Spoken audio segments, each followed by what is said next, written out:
Hello friends, welcome back to the Manzil Bharat. कैसे हैं आप सब? I hope you all are fine.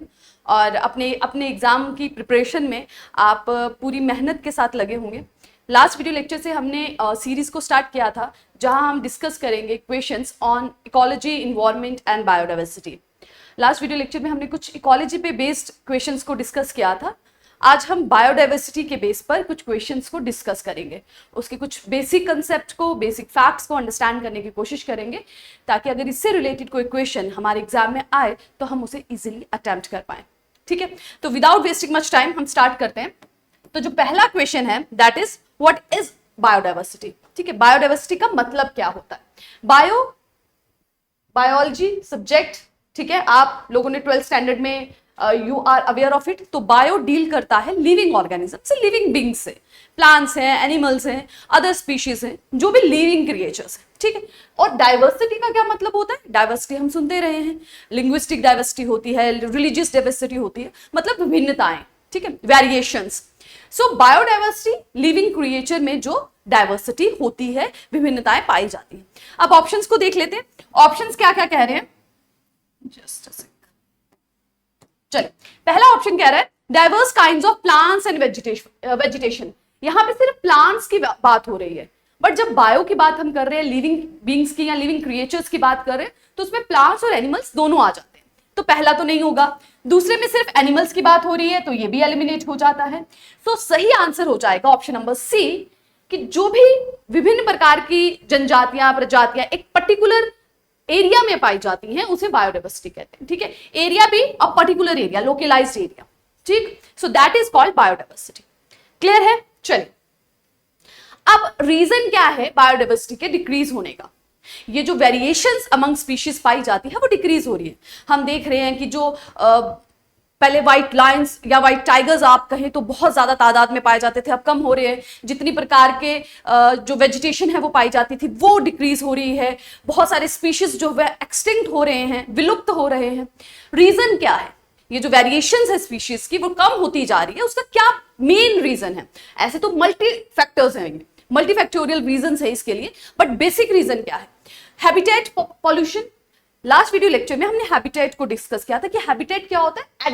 Address of any species. ठीक है, वो कहां पाया जाता है, नॉर्मली किस इन्वायरमेंट में वो ग्रो होता है। तो हैबिटेट का पोल्यूशन। दूसरा, introduction of exotic species. Exotic species क्या होती है? वो स्पीशीज जो नॉर्मली उस पर्टिकुलर इन्वायरमेंट में पाई नहीं जाती, दूसरे इन्वायरमेंट से वो लाई जाती है। और अक्सर ऐसा होता है कि जब वो दूसरे इन्वायरमेंट से कोई स्पीशीज इंट्रोड्यूस की जाती है तो रिसोर्सेज के साथ कंपटीशन होता है बिटवीन द एक्सोटिक स्पीशीज और जो इंडिजिनस स्पीशीज, जो वहां की लोकलाइज्ड स्पीशीज है, उनके बीच में। और इस कंपटीशन में जो वीकर स्पीशीज होती है वो लॉस्ट हो जाती है।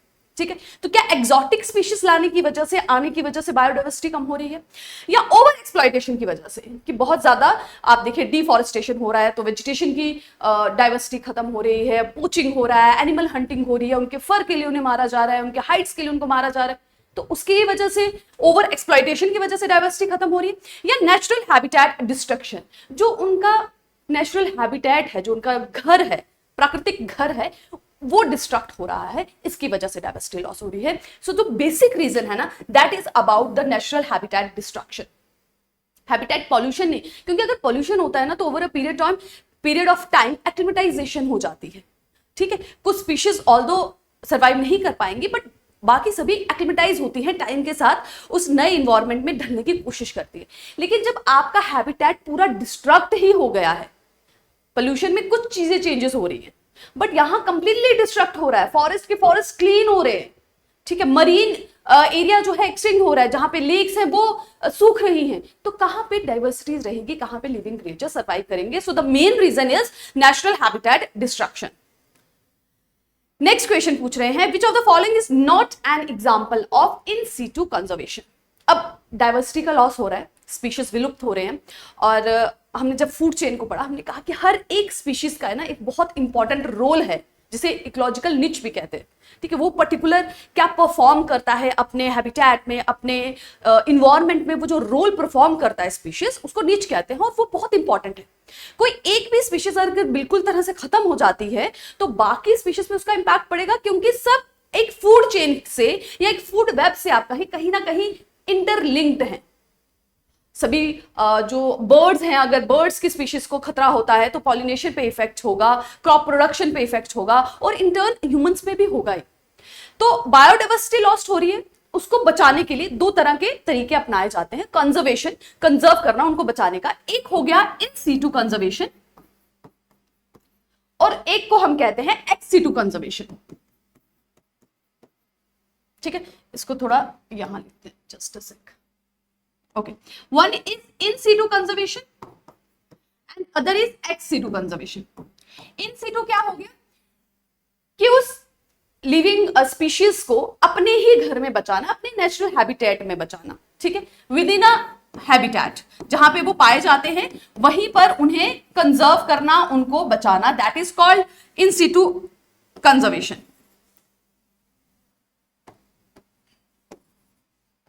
ठीक है, और एक्स सीटू का मतलब है कि उन्हें अपने हैबिटेट से, क्योंकि उनका हैबिटेट लॉस हो गया, डिस्ट्रक्ट हो गया, तो उनको अपने हैबिटेट से निकाल कर किसी और जगह पर लाकर उन्हें बचाया जाता है, आउटसाइड देयर हैबिटेट। ठीक है, outside their natural habitat, ex situ. ठीक है, एक्सटीरियर, जैसे एक्स से आप एक्सटीरियर याद रख सकते हैं, तो बाहर। अब इन सीटू में आ जाएंगे आपके नेशनल पार्क्स होते हैं, वाइल्ड लाइफ सेंचुरीज होती हैं, बायोस्फीयर रिजर्व्स होते हैं। तो जहां पे जो प्रजातियां पाई जाती है वहीं पे उस एरिया को एक तरह से आइसोलेटेड कर दिया जाता है, वहां पे ह्यूमंस की जो इंटरफेरेंस है उसको मिनिमाइज कर दिया जाता है, उसे प्रिजर्व कर दिया जाता है, कंजर्व किया जाता है कि वहां पे किसी भी तरह का आप ओवर एक तरह से कहीं ना मैन्युफैक्चरिंग नहीं कर सकते, डिफॉरेस्टेशन नहीं कर सकते, तो उसको कंजर्व कर दिया जाता है, उनके हैबिटेट को आइसोलेट कर दिया जाता है। ठीक है, सो इसमें नेशनल पार्क्स हो गए, वाइल्ड लाइफ सेंचुरीज हो गई, ये सब इसकी एग्जाम्पल हो। एक्स सीटू का क्या हुआ, जैसे जू होते, अभी हमारे जम्मू एंड कश्मीर में जो जम्बू जू बड़ा सा अभी खुला है। ठीक है, तो जम्बू जू जिस लोकेशन पर है, क्या वहां पे पहले वो सभी स्पीशीज पाई जाती थी जो अभी हैं वहां पर? नहीं ले पाई जाती थी। जब वो उस पर्टिकुलर एरिया को आइसोलेट किया गया है, उसे बनाया गया है, तो बाहर से वो स्पीशीज लाकर वहां रखी गई हैं, उन्हें वहां पे कंजर्व किया जा रहा है। ठीक है, तो naturally they are not found there, so that is called ex situ conservation, जिसमें आ जाएंगे जू। ठीक है, और उसी तरह से प्लांट्स को बचाने के लिए बोटेनिकल गार्डन्स बनाए जाते हैं, स्पीशीज को लाया जाता है, उनको एक आप एक तरह से कहे पूरे कलेक्टिव इन्वायरमेंट में एकदम अपनी देख रेख में उनको ग्रो किया जाता है, ब्रीड किया जाता है, और उन जगहों को कहते हैं बोटेनिकल गार्डन्स, जो वेजिटेशन के लिए होते हैं, प्लांट्स के लिए होते हैं। ठीक है, तो यहां आपको पूछ रहे हैं कि इन सीटू कंजर्वेशन का एग्जाम्पल कौन सा नहीं है, नॉट। ठीक है, तो बायोस्फीयर रिजर्व तो इन सीटू है, नेशनल पार्क इन सीटू है, बोटेनिकल गार्डन मैंने आपको बता दिया, दैट इज एक्स सीटू, तो हमारा आंसर हो जाएगा ऑप्शन बी। यहां पे एक और ऑप्शन है, दैट इज सेक्रेड ग्रूव। अब सेक्रेड ग्रूव क्या होता है? जो भी आदिवासी होते हैं, वी ऑल नो कि आदिवासी मैक्सिमम फॉरेस्ट में रहते हैं। ठीक है, और उनका जो भी लाइफस्टाइल होता है, जिस तरह से वो अपनी लाइफ को फॉरवर्ड करते हैं, that is based on forest on. Forest से ही वो प्रोडक्ट्स को लेते हैं, जो मिनिमम प्रोडक्ट जो फॉरेस्ट प्रोड्यूस वहां से मिलता है, चाहे हनी हो गया, वुड्स हो गई, या फ्रूट्स, जो भी चीजें उनको फॉरेस्ट से मिलती है, वो उन्हीं पर अपना जीवन यापन करते हैं, फॉरेस्ट पे ही उनकी लाइफ डिपेंडेंट होती है। ठीक, तो फॉरेस्ट की वो वर्शिप भी करते हैं। फॉरेस्ट में कुछ एरियाज को वो सेपरेट कर देते हैं, जिनको वो पवित्र कहते हैं, सेक्रेड। सेक्रेड का मतलब होता है पवित्र, उनको वो पवित्र मानते हैं, वहां पे वो पूजा करेंगे, वहां पे जो है एक तरह से उसको एकदम अपने रिलीजियस वे से बहुत ज्यादा उसका मान्यता होती है, और वो उसे कंजर्व भी करते हैं। ठीक है, किसी तरह से वहां पेड़ नहीं काटे जाएंगे, किसी तरह से पोल्यूशन नहीं होगा। सो वो जो लोकेटेड एरियाज होते हैं एक फॉरेस्ट में, जो आदिवासी सेपरेट करते हैं, उनको सेक्रेड ग्रुप कहते हैं। अब देखिए, वो फॉरेस्ट के अंदर ही है, ठीक है, वो अलग से उसको नहीं कंस्ट्रक्ट किया जा रहा, तो वो भी इन सीटू कंजर्वेशन में आ जाएगा। और ये एक बहुत अहम चीज हो गई है, या जरिया हो गया है कंजर्वेशन का, क्योंकि सेक्रेड ग्रूव्स में एनिमल्स जो पाए जाते हैं, जो प्लांट्स पाए जाते हैं, आदिवासी उनको भगवान की तरह पूजते हैं और उनकी देखरेख भी करते हैं। उनकी हंटिंग नहीं करना, काटना नहीं, वहां से कुछ एक्सप्लॉइट नहीं करना। तो इस तरह से ये देखा गया है कि बहुत ज्यादा कंजर्वेशन प्लांट्स और एनिमल्स की हुई है। ठीक है, सो सेक्रेड ग्रुप भी क्या हो गया, it is example of in situ conservation. Clear हो गया? चलिए, क्वेश्चन नंबर 4 पूछ रहा है, the world biodiversity day is observed on. Biodiversity day, world biodiversity day कब मनाया जाता है? जो कन्वेंशन ऑन बायोडाइवर्सिटी है, ये अडॉप्ट की गई थी 1992 में। ठीक है, 1992 में ये अडॉप्ट की गई थी। जिस दिन ये अडॉप्ट हुई थी, उसी दिन को मनाया जाता है world biodiversity day and that is 22 of May. 22 of May को कन्वेंशन ऑन बायोडाइवर्सिटी, जिसमें ये बात की गई थी कि पूरा वर्ल्ड मिलकर ये काम करेगा कि जितनी भी बायोडाइवर्सिटी है, जो वेरिएशन है स्पीशीज की, उसको कंजर्व करने के लिए काम किया जाएगा, उसकी तरफ अग्रसर होंगे। इसको अडॉप्ट किया गया 22 मई 1992 को और उसी दिन वर्ल्ड बायोडाइवर्सिटी डे बनाया जाता है। इस साल की थीम की अगर हम बात करें तो that is a B part of the plan. ठीक है, इस साल की जो थीम रही है that is B part of the plan. Clear है? चलिए, which of the following is considered a hotspot of biodiversity in India. अब हॉटस्पॉट क्या होता है? वाईफाई हॉटस्पॉट आप समझते हैं, है ना? हॉटस्पॉट जब मोबाइल से आप डेटा शेयर करते हैं अपना, तो हॉटस्पॉट नाम आता है। सो हॉटस्पॉट क्या होता है? हॉटस्पॉट वो जगह होती है जहां पे बहुत ज्यादा स्पीशीज पाई जाती हैं और वो थ्रेटेंड भी हैं, उन्हें खतरा भी है, बहुत ज्यादा बायोडाइवर्सिटी भी है और साथ ही साथ बहुत ज्यादा खतरा भी उन्हें है। अगर उनको बचाने के लिए भी काम नहीं किया जाएगा तो वो एक्सटिंक्ट हो जाएंगे। सो दैट इज कॉल्ड हॉटस्पॉट। ठीक है, सो बायोडाइवर्सिटी हॉटस्पॉट अगर हमारे देश की बात करें तो हमारे देश में 4 हॉटस्पॉट जो हैं वो आइडेंटिफाई किए गए हैं। ऐसी जगह जहां पे बहुत ज्यादा बायोडाइवर्सिटी है लेकिन एंडेंजर्ड भी है, खतरे में भी है। ठीक, सो दैट इज इन सभी ऑप्शंस की अगर हम बात करें, Aravalli hills, Indo Gangetic plains, eastern Ghat या वेस्टर्न घाट, तो ऑप्शन है वेस्टर्न घाट। बाकी 3 जो है दैट इज हियर। एक आ जाता है हिमालयन रीजन, ठीक है, हिमालयन रीजन। एक आ गया वेस्टर्न घाट, एक आ गया इंडो बर्मा। ठीक है, म्यांमार के साथ जो इंडो और बर्मा म्यांमार का जो बॉर्डर है, बॉर्डर एरिया, वहां का रीजन। और एक आ गया सुंडालैंड, ये साउथ ईस्ट एशिया का reason, SUNDA। So these are identified as a hotspot in India। ठीक है, भारत में ये 4 हॉटस्पॉट जो है वो आइडेंटिफाई किए गए। India aims to achieve land degradation neutrality by the year. Land degradation, land जो है वो आपको पता है ये एक ऐसा रिसोर्सेज है जो लिमिटेड है, लेकिन ये बहुत ज्यादा डिग्रेड हो रहा है, खत्म हो रहा है, इसकी क्वालिटी डिटोरिएट हो रही है। क्यों? क्योंकि जब डिफोरेस्टेशन होता है ना, बहुत तादाद में जब पेड़ काट दिए जाते हैं तो फर्टिलिटी जो है सॉइल की वो कम हो जाती है और सॉइल इरोजन, ऊपर वाली जो लेयर है, थोड़ा सा बारिश होगी, हवा चलेगी तो ऊपर वाली लेयर जो है वो वॉर्न ऑफ हो जाती है, वो गायब हो जाती है, जिससे जो है डिजर्टिफिकेशन बहुत ज्यादा हो रहा है, रेगिस्तान ज्यादा फैल रहा है। ठीक है, और बहुत सारा डेटा जो आउट हुआ है, बहुत सारी जो स्टडीज हुई हैं उसमें ये बताया गया है कि वर्ल्ड के हर देश में डिजर्टिफिकेशन जो है वो बहुत लार्ज, आप एक तरह से कहें, एक्सटेंट में हो रहा है। तो हमारे देश ने ये टारगेट किया है कि जो भी लैंड डिग्रेड हो रहा है, खराब हो रहा है, चाहे वो डिजर्टिफिकेशन की वजह से हो या फिर डंप, जो वेस्ट मटेरियल हो रहा है लैंड पे डंप कर दिया जाता है और उसकी वजह से जो है लैंड खराब हो रहा है, उसकी वजह से डिग्रेडेशन हो रही हो, उसे खत्म करना है, न्यूट्रलिटी लानी है। ठीक है, कि जितना अवेलेबल लैंड है यूज के लिए उतना रहे, न्यूट्रल हो। ठीक है, so that is to be achieve by 2025, 2030, 2035 या 2040, दैट इज 2030, 2030 तक का टारगेट है।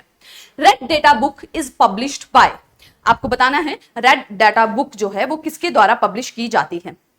ये वो बुक है जिसके पास जो पूरा रिकॉर्ड रखती है स्पीशीज का, किस तरह की स्पीशीज का, वो आगे के क्वेश्चन में हम डिस्कस करेंगे। पहले हम यहां देख लें कि रेड डेटा बुक कौन इशू करता है। That is issued by IUCN।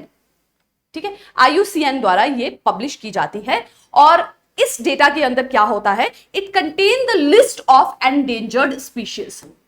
ठीक है, IUCN ने ना कुछ कैटेगरीज बनाई है स्पीशीज की। ठीक, सबसे पहले है एक्सटिंक्ट। एक्सटिंक्ट क्या होता है? जो विलुप्त हो गई हैं, जो विलुप्त हो गई हैं, अब एग्जिस्ट ही नहीं करती। फिर आता है क्रिटिकली एंडेंजर्ड, जिसको बहुत ज्यादा खतरा है, अगर उसे बचाया ना जाए, अराउंड बहुत कम अमाउंट ऑफ मैच्योर स्पीशीज उसमें पाई जा रही है और अगर उसे बचाने के लिए काम नहीं किया तो वो जल्दी ही एक्सटिंक्ट हो जाएंगे। इसके नीचे आती है एंडेंजर्ड, ठीक है, जो कि क्रिटिकली एंडेंजर्ड से कम खतरे पे है but still it is at a high risk. Then comes the vulnerable, then comes the least concern and near threatened.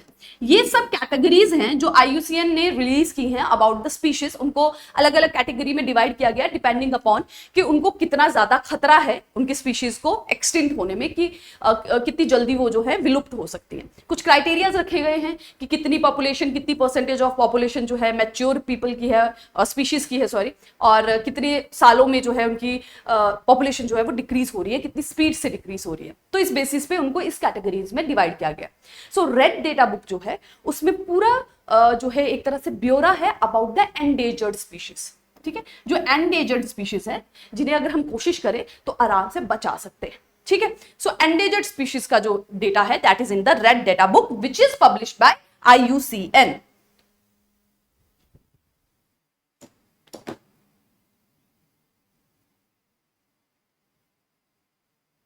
Okay, the maximum biodiversity is found in, सबसे ज्यादा बायोडाइवर्सिटी, सबसे ज्यादा स्पीशीज में variations कहां पाई जाती हैं? Tropical rain forest, temperate forest, coniferous forest या Arctic forest. तो जो सबसे ज्यादा वेरिएशन है that is in the tropical forest, जो कि इक्वेटर के दोनों तरफ north and south, 23.5 north and 23.5 south के बीच का जो हो रहा एरिया है, जो ट्रॉपिकल एरिया हम जिसे कहते हैं, वहां पाई जाते हैं, ट्रॉपिकल रेन फॉरेस्ट में पाए जाते हैं maximum biodiversity. Clear? Silent valley, silent valley एक नेशनल पार्क है। कहां पाया जाता है ये आपको बताना है। उत्तराखंड, केरला, अरुणाचल प्रदेश या Jammu and Kashmir. So it is found in Kerala. Next is a valley of flowers. This is also a national park जो कि 1982 में बनाया गया था और ये पाया जाता है in the state of Uttarakhand. Okay, next question number 12 is the Ramsar Convention was associated with the conservation of। जो रामसर कन्वेंशन है इस पे हम ऑलरेडी पहले भी डिस्कस कर चुके हैं क्वेश्चंस। ठीक है, वाइल्ड लाइफ सेंचुरीज भी जो मारूफ मैम ने आपको पढ़ाया है उसमें भी रामसर कन्वेंशन को उन्होंने डिस्कस किया है, तो आप इजीली इसे मार्क कर सकते हैं। रामसर कन्वेंशन कहाँ किससे रिलेटेड है? ये पर्टिकुलर जो कन्वेंशन है, एग्रीमेंट जो है, वो किसके कंजर्वेशन से रिलेटेड है? बायोफ्यूल्स, फॉरेस्ट, वेटलैंड या dryland? It is about wetland. So wetland वो जगहें होती हैं जो कि पार्शली या फुली सैचुरेटेड रहती हैं पानी से। ठीक है, मार्शी एरियाज जो होते हैं जो पानी से भरे रहते हैं। अब आप मुझे कमेंट सेक्शन में बताएंगे, हम ऑलरेडी बहुत बार डिस्कस कर चुके हैं कि जम्मू एंड कश्मीर में कितनी रामसर साइट्स हैं, ठीक है, कितने वेटलैंड्स हैं, वो आप मुझे कमेंट सेक्शन में बताएंगे। आपकी भी रिवीजन हो जाएगी और ये रहेगा कि आपको इन सब लेक्चर से कितना फायदा हो रहा है, कितना आप रिटेन कर पा रहे हैं। ठीक है, चलिए, wetland day is observed on, किस दिन वेटलैंड डे बनाया जाता है? ये वो उस दिन बनाया जाता है जिस दिन जो रामसर कन्वेंशन है, जो ईरान में एक सिटी है जहां पर ये एग्रीमेंट हुआ था, वो एक्सेप्ट हुआ था और उस दिन से फिर हर साल जो है उस पर्टिकुलर डे को वेटलैंड डे की तरह सेलिब्रेट किया जाता है। किस दिन मनाया जाता है? दैट इज इन द 2 फरवरी। 2 फरवरी को बनाया जाता है वेटलैंड डे। और इस साल के थीम की बात करें तो that is wetlands and human wellbeing. ठीक है, इस साल की जो थीम है that is wetland and human wellbeing.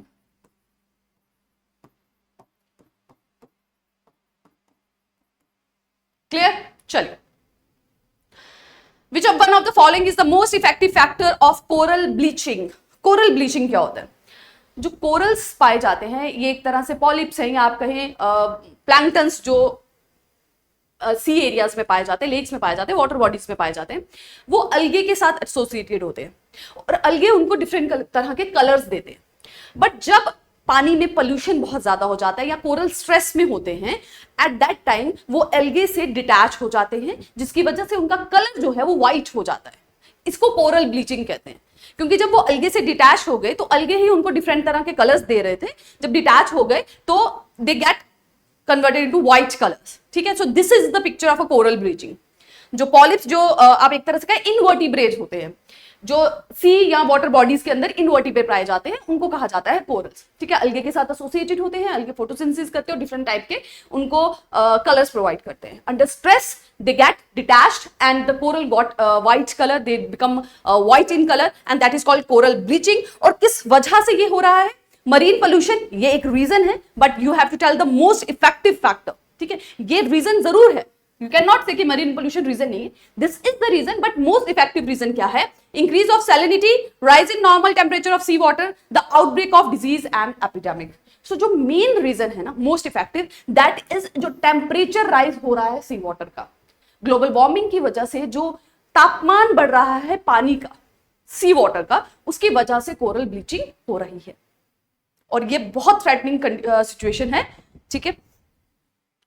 और अभी रिसेंटली न्यूज में भी रहा है कि ऑस्ट्रेलिया में जो सबसे बड़े कोरल्स पाए जाते हैं उसमें बहुत लार्ज स्केल में जो है कोरल ब्लीचिंग हुई है और ये एक बहुत इंपॉर्टेंट जरिया है एटमॉस्फेरिक कार्बन डाइऑक्साइड को रिमूव करने का। अगर सभी कोरल्स जो है वो डिस्ट्रॉय हो जाते हैं तो हमारे इन्वायरमेंट को बहुत ज्यादा खतरा हो जाएगा। Now you have to tell me which of the following have coral reefs. हमारे देश में बड़ी जगह पर कोरल रीफ्स पाए जाते हैं। आपको बताना है ये जो ऑप्शंस दिए गए हैं 4, इनमें से कहां कहां कोरल रीफ्स हैं। Andaman Nicobar, gulf of Kutch, gulf of Mannar और सुंदरबन। सो अंडमान निकोबार में भी हैं, गल्फ ऑफ कच्छ में भी हैं, गल्फ ऑफ मन्नार में भी हैं, क्योंकि ये जो सब एरियाज हैं that is in the water के कनेक्टेड में हैं ये, और पानी में ही कोरल रीफ पाए जाते हैं। अगर सुंदरबन की बात करें तो ये सुंदरबन में जो फॉरेस्ट है वहां ये कोरल रीफ्स पाए नहीं जाते। So the correct answer is 1, 2 and 3. Question number 16. The decade 2011 to 2020 has been designated by United Nations Organization as the decade of. 2011 से 2020 का जो डेकेड था उसको किस तरह से डेजिग्नेट किया गया था? Natural disaster decade, biodiversity decade, climate change decade या इन्वायरमेंटल डेकेड? सो जो 2011 से 2020 तक के जो 10 साल का टाइम पीरियड था उसे डिक्लेयर किया गया था as a biodiversity decade. Question number 17. In which year Biodiversity Act was passed in India? हमारे देश में बायोडाइवर्सिटी एक्ट पास किया गया जिसका मेन मकसद था कि बायोडाइवर्सिटी की कंजर्वेशन की जाएगी। जो भी बेनिफिट बायोडाइवर्सिटी से अराइज होंगे, बायोडाइवर्सिटी की जो एक्सप्लॉयटेशन करके यूज करके जो भी बेनिफिट्स होंगे वो इक्वली शेयर होंगे। इस एक्ट में ये बात की गई थी, इक्वली शेयर होंगे जो बेनिफिट्स होंगे, और साथ ही जो कंट्री है it will work towards the conservation of biodiversity. ठीक है, साथ ही बात की गई थी सस्टेनेबल यूज की, कि जो भी यूज होगा बायोडाइवर्सिटी का वो सस्टेनेबल होगा। सस्टेनेबल का क्या मतलब होता है? सस्टेनेबल मतलब इस तरह से आप यूज करेंगे हर रिसोर्स का कि वो फ्यूचर जनरेशन के लिए बच जाए। ठीक है, सो बहुत cautiously you will use the resources, conservatively you use the resources in a way it get preserved or it get protected for the future generation also. ठीक है, so these are the 3 important आप एक तरह से provision कह सकते हैं इस एक्ट के। आपको बताना ये एक्ट कब पास हुआ था हमारे देश में? 2000 में, 2002 में, 2010 में या 2017 में? सो 2002 में बायोडाइवर्सिटी एक्ट जो है वो पास हुआ था। The Himalayan range is very rich in species diversity. हमने देखा वो हॉटस्पॉट भी है। हॉटस्पॉट का मतलब ये है कि वेरिएशन बहुत ज्यादा है, साथ ही थ्रेटनिंग भी है। बट रीजन क्या है, क्यों इतनी ज्यादा बायोडाइवर्सिटी जो है वो पाई जाती है हिमालय में? एक्सोटिक और invasive species have not been introduced, कि वहां पे कोई एक्सोटिक स्पीशीज इंट्रोड्यूस ही नहीं हुई। ह्यूमन की बहुत ज्यादा लेस इंटरफेरेंस है, या बहुत डिफरेंट बायोजियोग्राफिक जोन्स पाए जाते हैं, या high rainfall that supports luxuriant vegetation growth. So main reason है कि बायोजियोग्राफिक जोन जो है वो बहुत डिफरेंट है। आप अगर हिमालयंस को ही डिवाइड करने की देखेंगे तो लेसर हिमालय है, मिडल हिमालय है, ट्रांस हिमालयंस है। सो डिफरेंट बायोजियोग्राफिक जोन है, क्लाइमेट डिफरेंट है। लोअर हाइट में जैसे जैसे ऑल्टीट्यूड बढ़ता है, टेम्परेचर वेरी करता है, इन्वायरमेंट चेंज हो जाता है, उस हिसाब से जो वेजिटेशन वहां पाई जाती हैं, एनिमल्स वहां पाए जाते हैं, उसमें वेरिएशन होती है। इसीलिए हिमालयंस में सबसे ज्यादा वेरिएशन है because of the different biogeographic zones. Question number 19 is dash is the basic unit of classification and a taxonomic rank. जो हम डिवाइड करते हैं, जो वेरिएशंस हम देखते हैं एनिमल्स और प्लांट्स की, उसकी बेसिक यूनिट कहां से शुरू होती है? स्पीशीज, जीनस, क्लास या order? So that is species. ठीक है, स्पीशीज ग्रुप ऑफ ऑर्गेनिजम्स होते हैं जो इंटरब्रीड कर सकते हैं और ऑफस्प्रिंग को जनरेट कर सकते हैं। ठीक है, सो जो इंटरब्रीड कर सकते हैं that group of organism are called species. Species से बनके जो उसकी नेक्स्ट वाली रैंक अगर आप कहें दैट इज जीनस। स्पीशीज के बाद आता है जीनस। ठीक है, देन कम्स द जीनस के बाद जो है दैट कम्स द फैमिली। ठीक है, एक ब्रॉडर ग्रुप है। स्पीशीज से बड़ा है जीनस, बेसिक रैंक हो गया स्पीशीज का। Then comes the genus, then comes the family. Family के बाद ऑर्डर आता है। फैमिली से बड़ा आप एक तरह से कहें group, that is order, and then comes the class. तो सबसे बेसिक जो है that is species, the group of the collection of organism which can reproduce with each other. So the last question of today's session is what is the correct full form of IUCN? हमने देखा IUCN जो है वो red data book को publish करता है, उसकी full form क्या है? International union for conservation of nuts, international union for conservation of nature, international union for the conservation of natural habitat और international union for conservation of numbers. ठीक है, तो इस तरह से बहुत मिलते जुलते ऑप्शंस भी आपको एग्जाम में देखने को मिलते हैं। सो करेक्ट आंसर जो है इसका है international union for conservation of nature, जो कि 1948 में जो है अडॉप्ट किया गया था, 1948 में। ठीक है, ये एग्जिस्टेंस में आया था IUCN। Clear? So that is it for today's session. इसके साथ जो 20 क्वेश्चंस हमने बायोडाइवर्सिटी पे बेस्ड डिस्कस करने थे वो कंप्लीट होते हैं। नेक्स्ट वीडियो लेक्चर में कुछ और MCQs related to the topic that is ecology, environment and biodiversity हम डिस्कस करेंगे। आज के लिए इतना ही। अगर आपको वीडियो लेक्चर अच्छा लगा है तो do like it, share it. मिलेंगे नेक्स्ट वीडियो लेक्चर में एक नए टॉपिक के साथ। Till then take care and keep working hard.